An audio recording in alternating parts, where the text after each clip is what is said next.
अस्सलाम वालेकुम viewers, YouTube channel में आपका खुशामदीद। अगर आप एक स्टूडेंट हैं और मैथ की वजह से बहुत परेशान हैं तो आप बिल्कुल सही जगह पे आए हैं, क्योंकि वीडियो आपके लिए पूरी स्टूडेंट लाइफ को बदल कर रख देगी। इस वीडियो को देखने के बाद आप मैथ के क्वेश्चन को खेल की तरह हल कर सकेंगे।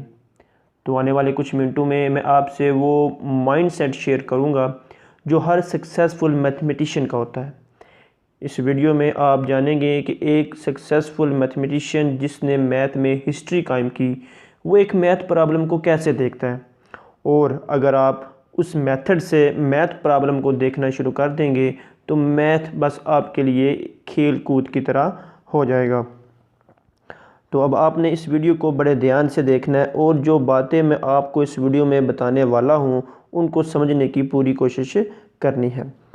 आप अपनी स्टूडेंट लाइफ में बहुत से ऐसे स्टूडेंट देखते हैं जो 90+ मार्क्स लेते हैं, तो आप भी मैथ में 90 से अबव मार्क्स ले सकते हैं।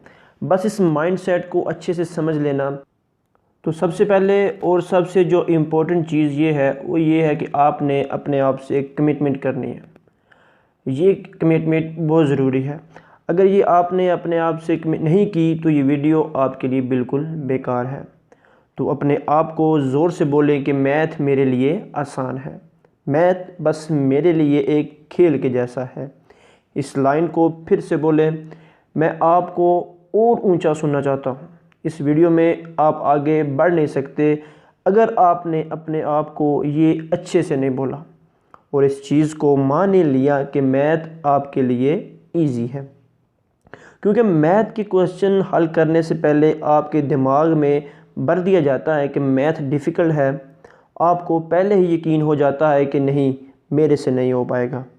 तब ही सबसे पहले मुझे आपके दिमाग में से इस गलतफहमी को निकालना पड़ेगा कि मैथ आपके लिए डिफ़िकल्ट नहीं।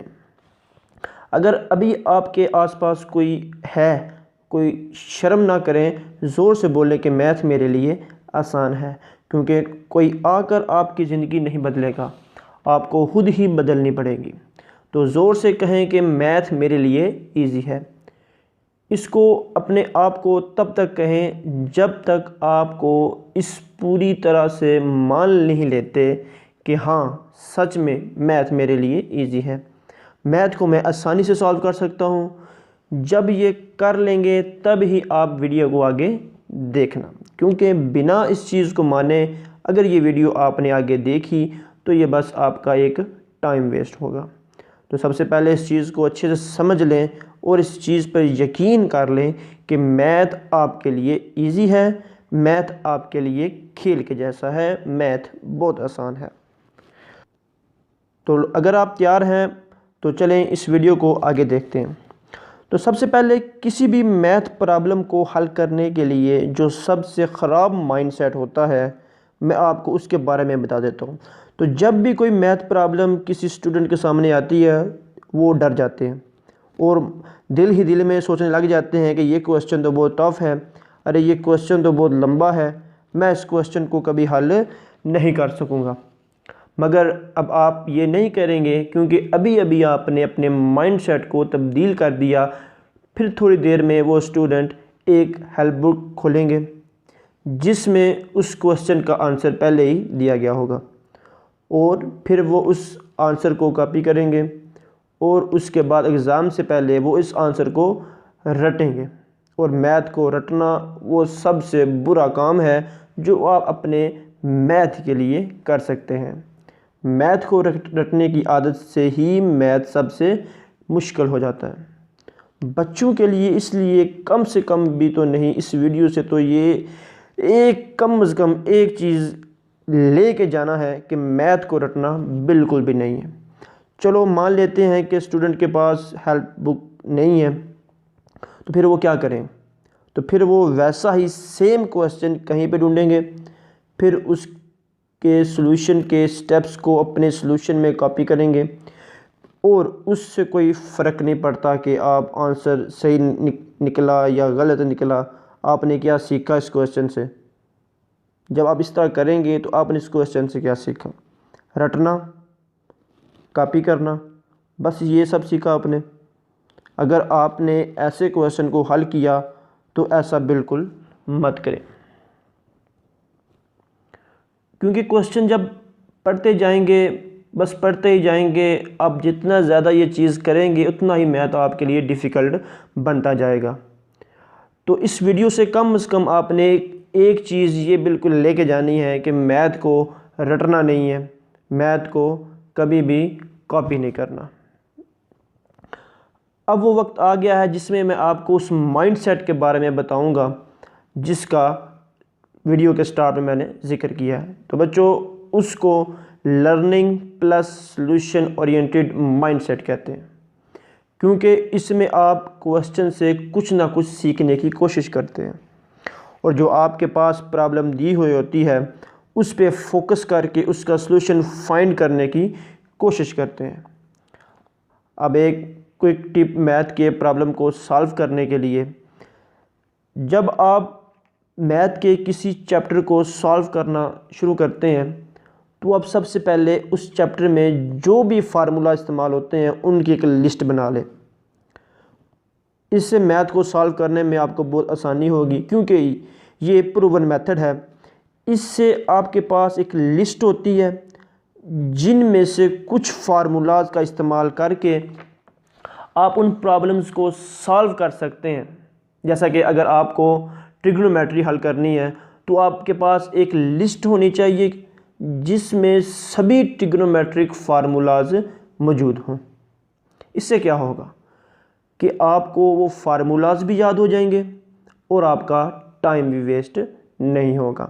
बस आप जब भी फार्मूलाज डालोगे तो जब सोचोगे कि कौन सा फार्मूला लगना है तो आपको धीरे धीरे वो फार्मूलाज खुद ही याद होना शुरू हो जाएंगे। अब अगर आपने ये कर लिया, आपके पास एक मैथ प्रॉब्लम है और आपके पास एक फार्मूलाज की लिस्ट है जिनमें से कुछ फार्मूलाज का इस्तेमाल करके वो मैथ प्रॉब्लम आप सॉल्व कर सकते हैं, या वो मैथ प्रॉब्लम जो आपके सामने है वो इन फार्मूलाज को यूज़ करके सॉल्व हो जाती है। तो आप ये कैसे पता कर सकेंगे कि कौन से फार्मूले से ये प्रॉब्लम सॉल्व होती है?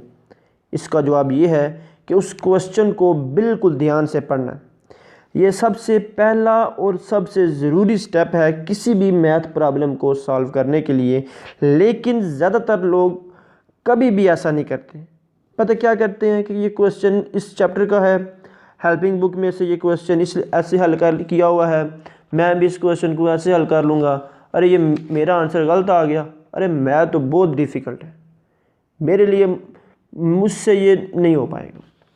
तो आप अपने आप से पूछो कि क्या कभी भी मैथ प्रॉब्लम को हल करने से पहले आपने क्वेश्चन को गौर से पढ़ा? अगर नहीं पढ़ते तो पढ़ना स्टार्ट कर दें, क्योंकि क्वेश्चन को ध्यान से पढ़ने से ही आपको लग जाएगा कि ये कौन से फार्मूले से सॉल्व होगा। क्योंकि आपके पास तो एक लिस्ट है उन फार्मूलाज की जिनमें से कोई फार्मूला यूज़ होकर इस प्रॉब्लम को सॉल्व करना।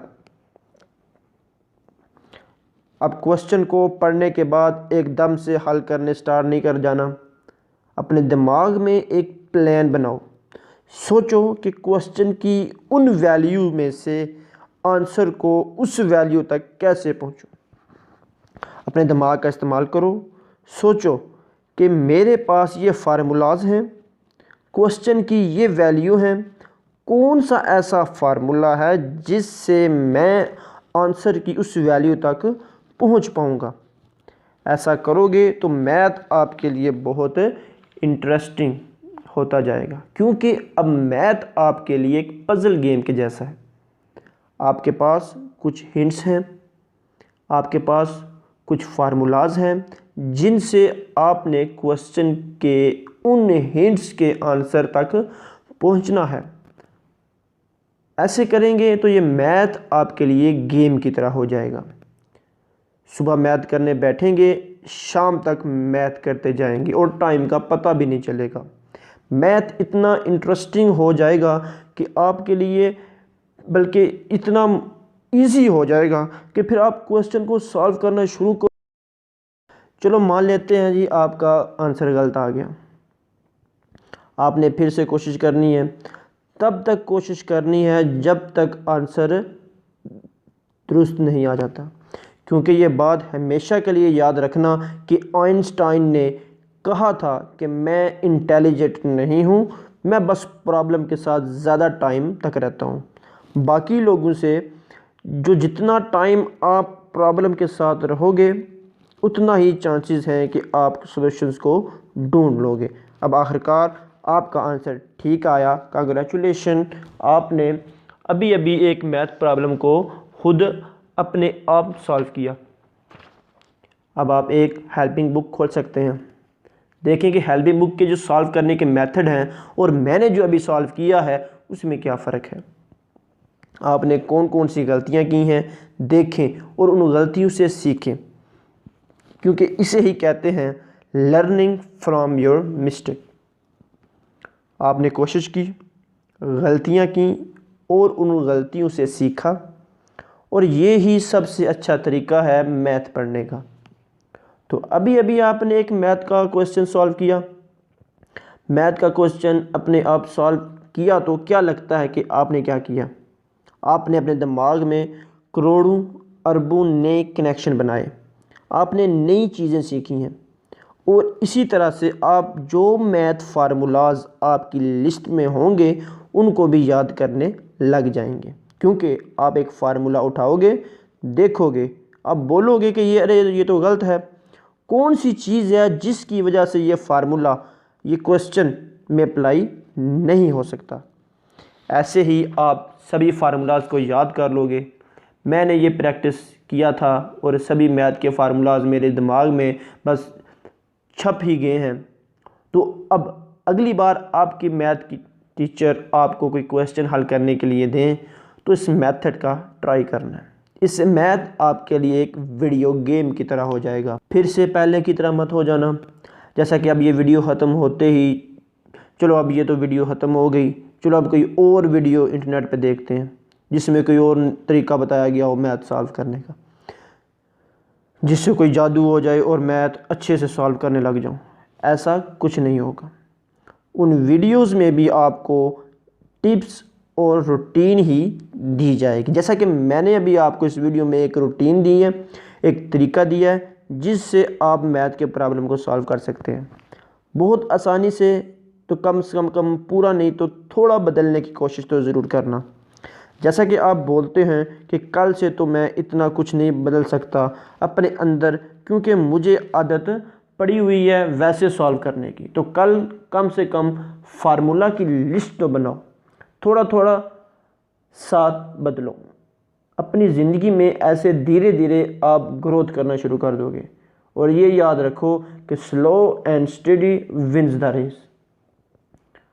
अब आपको वो रास्ता पता है, वो एक रास्ता जिससे आप मैथ में हाईली सक्सेसफुल हो सकते हैं। और अगर आपने इस रास्ते को अच्छे से फॉलो किया तो मैथ में आप 90 से अबव मार्क्स ले सकते हैं। तो ये था मेथड, ये थी वो ट्रिक जो एक स्टूडेंट को मैथ में हाईली सक्सेसफुल बनाती है। तो उम्मीद करता हूँ कि आपको मेरी ये कोशिश, मेरी ये काविश अच्छी लगी होगी। अगर आपको ये वीडियो अच्छी लगे इसको लाइक करें, कमेंट करें और अपने दोस्तों के साथ शेयर करें और इस चैनल को सब्सक्राइब करना मत भूलें। तो मिलते हैं इंशाल्लाह नेक्स्ट वीडियो में, तब तक अपना ख्याल रखिएगा। अल्लाह हाफ़िज़।